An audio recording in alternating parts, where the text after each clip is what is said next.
it's Liz Yuille from Old Staples Crafts. Thank you very much for joining me again today. Today is a blends project, and I know they are not currently in stock. However, some of you have them, and they will be coming back, so I need to tempt you a bit. And this uses one of the brand new stamp sets that is coming your way in the new annual catalogue that will be available for customers to buy from the 1st of July. And it's the Animal Outing stamp set. I was lucky enough to get this for attending On Stage back in earlier this month, because we are still just about in April. I love it. It's in the new catalogue, it's in the children's section, but I think it works for pretty much everyone. If you like animals, then this is for you. So let me show you how I made this. I'm featuring the rhinoceros obviously, and I'm featuring some retiring product as well. So let's get started. As ever, all the dimensions will be over on my blog, which is linked immediately below.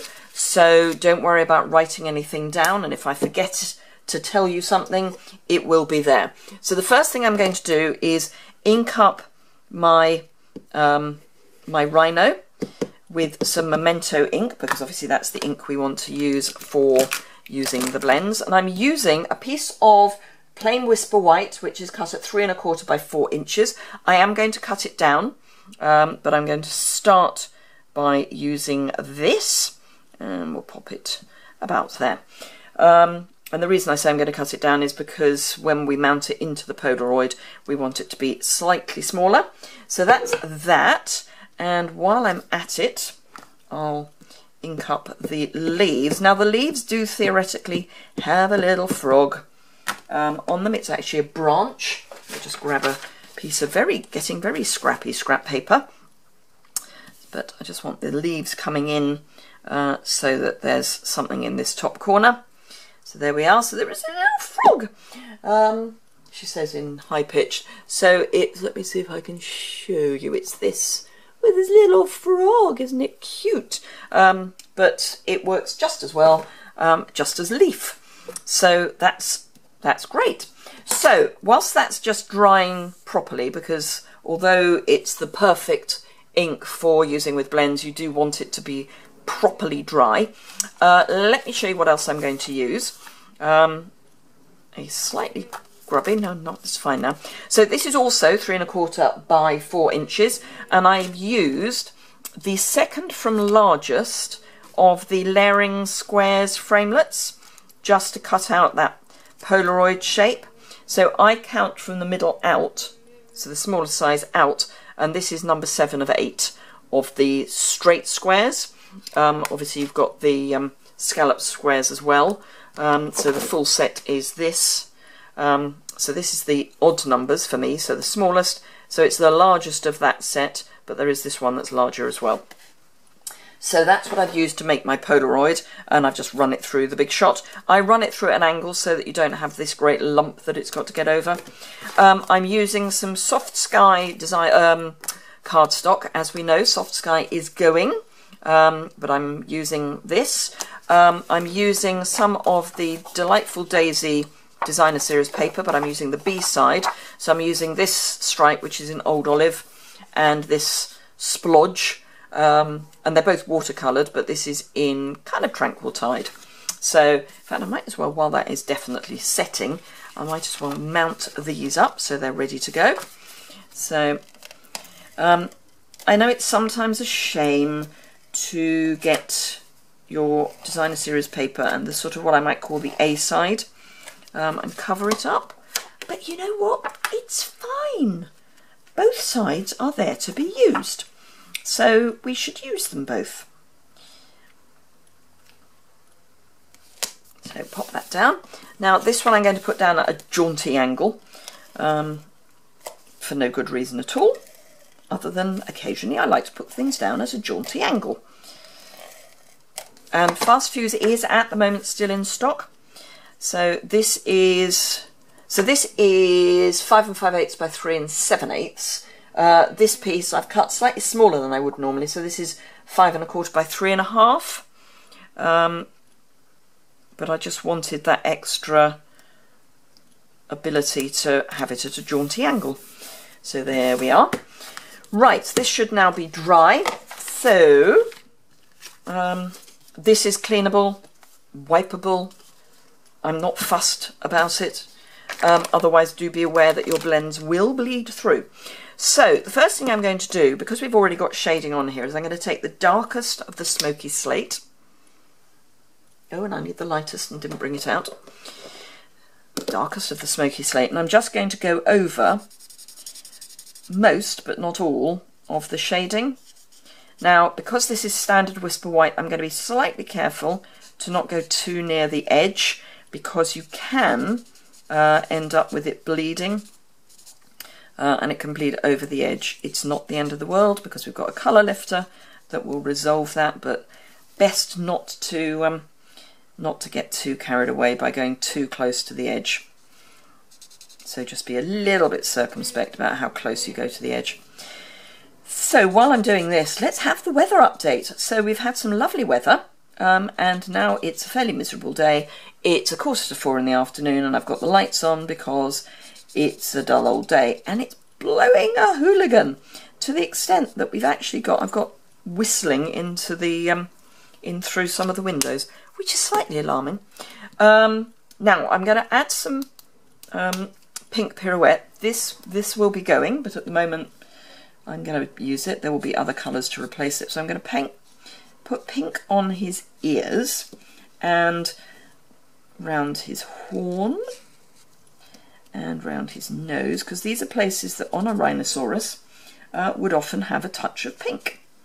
So I'm going to add them.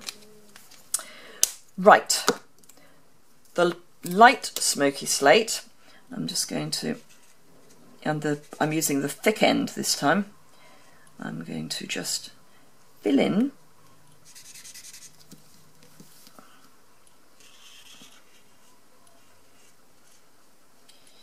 So you will possibly remember this layout from a card I did with the hedgehogs, but I love this kind of Polaroid look. It's a really clean way of putting a feature. So yeah, why not case my own card? It's allowed.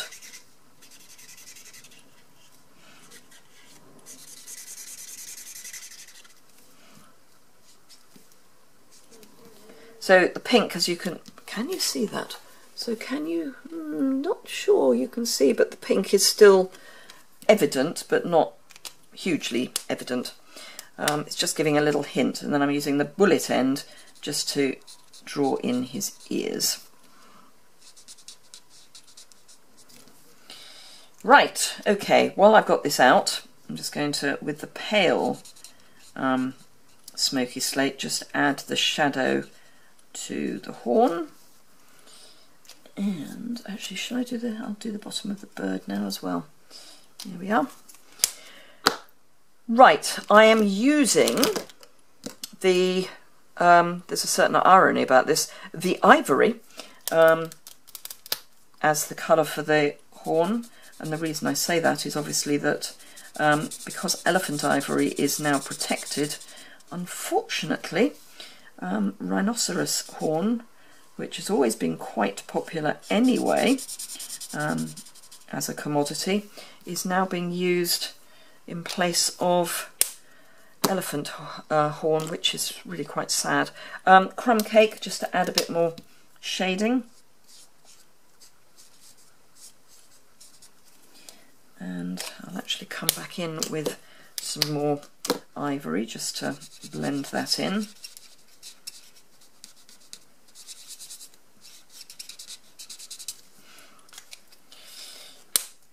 And a bit of colour lifter just to add a bit more. That will take a while to bleach out, but it's already going. It just gives an extra dimension. Right, okay, so we're nearly there. Dark Bermuda Bay for the wings of our little bird.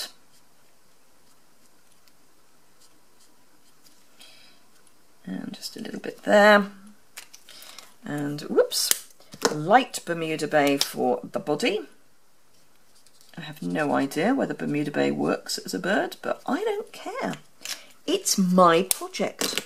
Dark Pumpkin Pie for the beak. Now you could obviously use the Stampin' Up markers for this. You wouldn't get the same ability to blend, but they would work, as would the watercolour pencils. So there are options.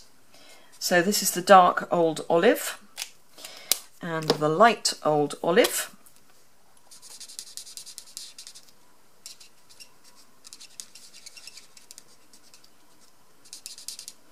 Just colour that in.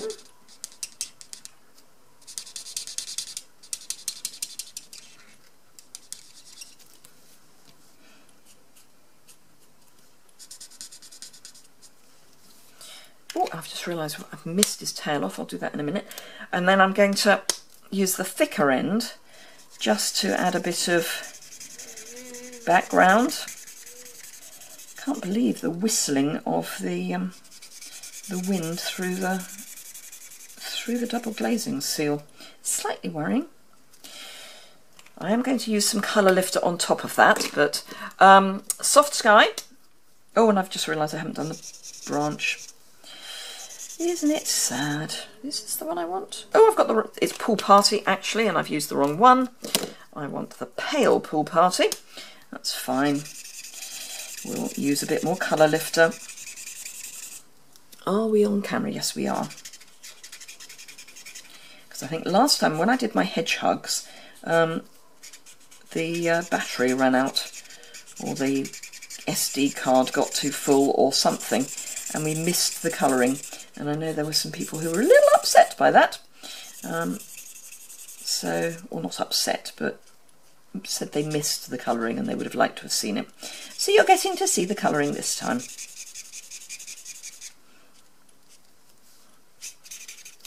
Right, so just to even it up, I will put a bit of dark Pool Party here, because it's much easier to blend things back if they're all in the same place. Right. This is the bronze, which I'm just going to add here for some ground. I'm not going to worry too much because a lot of that will be cut away, but I will add, I could have used the thick end, but hey, there we are. Right, okay, so colour lifter, and I am using the thick end of that, and I'm just going to just blend that down a bit and into the sky, just so that there's a bit of a smoother transition.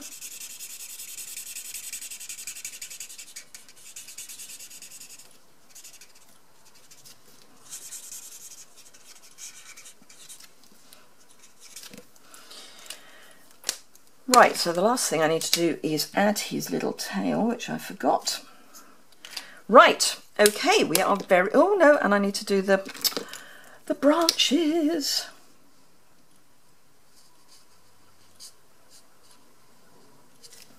Right, okay, let's get rid of all of those and bring in my trimmer. So all I'm going to do is I'm going to pop this over here and just sort of see where I want to cut down. So I need to trim a bit off both sides and the bottom. And it's going to be real scientific stuff. I want it to be narrower than the frame, but not so narrow that we've got nothing to stick to. That's probably all I need from there. And then take a chunk off the bottom. Right, so as I say, really scientific, not measured, just done by eye. So we're going to end up with our little chappy there. Just check the top. Yep, because that'll come down. Right, okay, so mini dimensionals, which tend to only come up singly, unfortunately. but mini dimensionals round the outside of the back of the frame and on all edges. This is where you kind of like them to come up in a strip, because then you can just put them down a bit at a time. These aren't, I don't find them quite as easy to have lots of at once as the larger ones.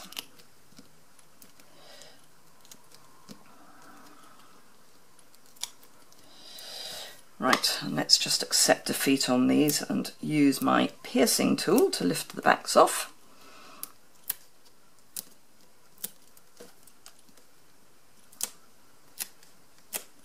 They are easy enough to get off, but they can take a wee while. So I'm not going to waste your time. Silicone mat. Always good to have a silicone mat when you're not completely sure where your stickiness is. So, whoops, I want this so that you can see a little bit of the brown. In fact, I want to just add, that's annoying me, just going to come a little bit further across.